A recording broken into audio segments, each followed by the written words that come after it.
সুপ্রিয় শিক্ষার্থী ভাই ও বোনেরা, স্বাগতম টেক ট্রাস্ট ইউটিউব চ্যানেলে। আজকের ভিডিওটা তাদের জন্য যারা এসএসসি রেজাল্টে একটু হতাশ হয়েছো। তোমার মনে হচ্ছে রেজাল্টে গরমিল হয়েছে, তাহলে বোর্ড চ্যালেঞ্জ বা রিভিউ করে দেখতে পারো।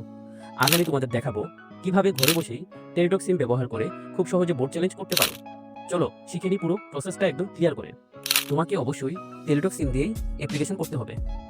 তার জন্য টেলিটক সিমে পর্যাপ্ত ব্যালেন্স থাকতে হবে। প্রতিটি বিষয় চ্যালেঞ্জ করতে সাধারণত 150 টাকা plus service charge SMS charge কাটা হয়। স্টেপ 2, প্রথম তোমাকে মেসেজ অপশনে যেতে হবে। মোবাইলের মেসেজ অপশনে গিয়ে টাইপ করতে হবে আরএসসি স্পেস বোর্ড কোড, বোর্ডের প্রথম 3টি অক্ষর। যেমন আমি কুমিল্লা বোর্ডের জন্য করবো, সেক্ষেত্রে COM স্পেস তোমার রোল নাম্বার, আমি রোল নাম্বারটা বসিয়ে দিচ্ছি, দেন সাবজেক্ট কোড। এক্ষেত্রে মনে রাখতে হবে তোমার যদি একাধিক বিষয়ে বোর্ড চ্যালেঞ্জ করতে চাও তুমি, সেক্ষেত্রে কমা দিয়ে প্রতিটি সাবজেক্ট কোড লিখতে হবে। তো আমি এখানে কমা দিয়ে আমার প্রতিটি সাবজেক্ট কোড আমি লিখে নিচ্ছি। দেন পাঠাতে হবে 16222 নাম্বারে। স্টেপ 3, পিন মেসেজ আসবে। সফলভাবে পাঠানো হলে একটা মেসেজ আসবে যাতে থাকবে কত টাকা কাটবে এবং একটি পিন নম্বর, যেমনটা দেখতে পাচ্ছ। স্টেপ 4, কনফার্মেশন মেসেজ পাঠাও।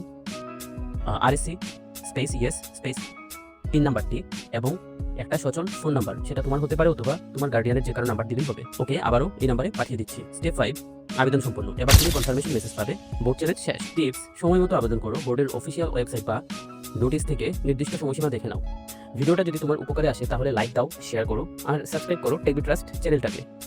আর কোনো প্রশ্ন থাকলে নিচে কমেন্ট করো, আমি অবশ্যই উত্তর দেব। ধন্যবাদ।